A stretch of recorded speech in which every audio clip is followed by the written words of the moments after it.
కలియుగ ప్రత్యక్ష దైవం ప్రజల కష్టాలను కడతీర్చి మోక్షప్రాప్తిని కలిగించి భువిపై వెలసిన శ్రీహరి అవతారమే శ్రీనివాసుడు. విష్ణుమూర్తి సకల లోకాలను కాపాడడానికి గాను ఎన్నో అవతారాలను ఎత్తాడు. అయితే కలియుగంలో వెంకటేశ్వర స్వామిగా అవతారం ఎత్తడం వెనుక కొన్ని కారణాలు దాగి ఉన్నాయి. కలియుగంలో అవతరించిన శ్రీనివాసుడికి కృతయుగం, ద్వాపరయుగం సంబంధం ఏంటి? లక్ష్మీదేవి కోసం భూలోకం వచ్చిన ఆయన ఆకాశరాజు కుమార్తెను ఎందుకు పెళ్లి చేసుకున్నాడు?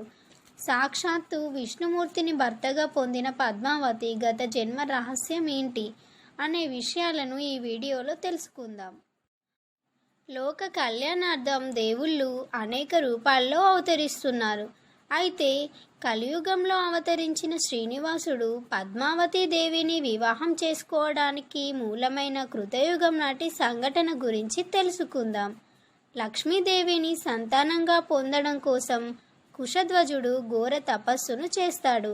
లక్ష్మీదేవి అంశతో ఆయన భార్య అయిన మాల్యావతికి కుమార్తె జన్మించింది. ఆమె పుట్టుకతోనే వేద విద్యా సంపన్నురాలు కావటంతో తల్లిదండ్రులు ఆమెకు వేదవతి అని నామకరణం చేశారు. అత్యంత సౌందర్యవతి, రూపవతి, గుణవతి అయిన వేదవతిని పరిణయమాడేందుకు దేవదానవులందరూ ముందుకు వచ్చారు.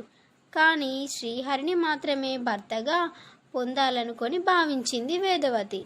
తల్లిదండ్రుల అనుమతితో ఘోర తపస్సుకు పూనుకుంది వేదవతి. వేదవతి శ్రీహరి కోసం ఘోర తపస్సు చేస్తున్న అటుగా వచ్చిన రావణుడు ఆమె అందచెందాలను, ముగ్ధ మనోహర లావణ్యాన్ని చూసి పరవశుడై ఆమెపై కలిగిన కోరికను వేదవతికి చెప్పాడు. అందుకు ఆమె శ్రీహరిని తప్ప ఇంకెవరిని భర్తగా ఊహించుకోలేనని కారాఖండిగా చెప్పింది. దాంతో రావణుడు ఆగ్రహించి తనను బలవంతం చేయబోగా తపోధనురాలు అయిన వేదవతి తాను యోగాగ్ని సృష్టించి అందులో దహించుకొని పోతూ రావణుడితో, నీ కారణంగా నేను ఇప్పుడు ఈ దేహంతో నాశనం అయిపోతున్నాను. అదేవిధంగా నీవు, నీ వంశము ఒక స్త్రీ వలన నాశనం అవుతారు అని శపించింది. యోగాగ్నిలో దహనమైన వేదవతిని అగ్నిహోత్రుడు తన కుమార్తెగా స్వీకరించాడు. కొంతకాలం తరువాత సీతారాముల వివాహము, వనవాసము జరుగుతాయి. ఆ సమయంలో సీతాదేవిని భిక్షగాడి రూపంలో ఎత్తుకొని పోతున్న రావణుడిని అగ్నిహోత్రుడు అడ్డగించాడు. నీ దగ్గర ఉన్నది నిజమైన సీత కాదు, మాయా సీత. ఇదిగో నిజమైన సీత నా దగ్గర ఉన్నది అని తన దగ్గర ఉన్న వేదవతిని సీతాదేవిగా రావణుడితో పంపించేశాడు. అశోకవనంలో రావణుడితో ఉన్నది నిజమైన సీత కాదు, వేదవతి. రాముడు తన సైన్యంతో వచ్చి రావణుడిని సంహరించి సీతాదేవిని తీసుకువెళ్తూ అగ్ని ప్రవేశం చేయించే సమయంలో తిరిగి నిజమైన సీత రాముడి వద్దకు చేరింది. అందుకు అగ్నిహోత్రుడు సుగుణవతి అయిన వేదవతిని పెళ్లి చేసుకోవాల్సిందిగా కోరగా అందుకు రాముడు సున్నితంగా తిరస్కరించి, నేను ఈ అవతారంలో ఏకపత్ని వ్రతుణ్ణి. రాబోయే కలియుగంలో అవతరించినప్పుడు వేదవతిని వివాహం ఆడతాను అని వాగ్దానం చేశాడు.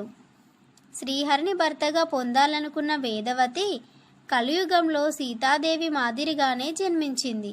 నారాయణపు రాణిని రాజధానిగా చేసుకొని పాలిస్తున్న చంద్రవంశపు రాజు అయిన ఆకాశరాజుకు సంతానం లేకపోవటంతో భార్య అయిన ఆమె బాధను చూడలేని ఆకాశరాజు తన కులగురువు అయిన కుశమహర్షి సూచనల మేరకు దశరథ మహారాజు చేసిన పుత్ర కామేష్టి యోగం చేశాడు. తరువాత అక్కడి నేలను బంగారు నాగలితో దున్నగా భూమిలో ఒక పెట్టెలో సహస్ర కమల పుష్పం మధ్యలో దగదగా మెరిసే మేనిఛాయతో ఒక పాప కనిపించింది. ఇదంతా తన పూర్వజన్మ సుకృతంగా భావించిన ఆకాశరాజు పద్మంలో దొరికిన ఆ బిడ్డకు పద్మావతి అని నామకరణం చేశారు. ఆమెను అల్లారు ముద్దుగా పెంచసాగారు. శృంగారవనంలో పద్మావతిని చూసిన శ్రీనివాసుడు ఆమె అందానికి దాసోహమయ్యి తనను మాత్రమే పెళ్లి చేసుకోవాలని భావించాడు. ఆ విషయాన్ని తల్లిగా భావించిన వకులమాతకి చెప్పడంతో ఆమె పెద్దరికం వహించి ఇరువురికి వివాహం జరిపించింది. అయితే వకులమాతను శ్రీనివాసుడు తల్లిగా భావించి తన పెళ్లి పెద్దరికం ఇవ్వటం వెనుక కారణం కూడా ఉంది. ద్వాపర యుగంలో శ్రీకృష్ణుని పెంచిన తల్లి యశోద. ఆమె అంటే కన్నయ్యకు అమితమైన ప్రేమ. కృష్ణయ్యని అమిత ప్రేమానురాగాలతో పెంచింది యశోద. ఒకరోజు యశోద కృష్ణుడితో, నాయనా కృష్ణ, నీ వల్ల నేను ఎన్నో రకాల ఆనందాన్ని పొందాను, కానీ ఒక లోటు మాత్రం మిగిలిపోయింది. నీకు జరిగిన అన్ని వివాహాల్లో కనీసం ఒక్కదానిని కూడా కనులారా చూసే అదృష్టం నాకు కలుగలేదు. నీ వివాహం చూడాలనే కోరిక నాకు ఇంకా మిగిలి ఉంది అని వాపోయింది. అందుకు కృష్ణుడు, కలియుగంలో నీ కోరికను తప్పక తీరుస్తాను తల్లి అని మాట ఇచ్చాడు. అదేవిధంగా యశోద కలియుగంలో వకులామాతగా జన్మించి శ్రీనివాసుడి కళ్యాణం దగ్గర ఉండి జరిపించింది. అలా దగ్గర ఉండి జరిపించి తన ముచ్చట తీర్చుకుంటుంది. అదేవిధంగా శ్రీనివాసుడు వకులామాత ఆధ్వర్యంలో పద్మావతిని పెళ్లి చేసుకున్నాడు. కృతయుగం, ద్వాపర యుగం వారి ఇరువురికి ఇచ్చిన మాటను నిలబెట్టుకున్నాడు.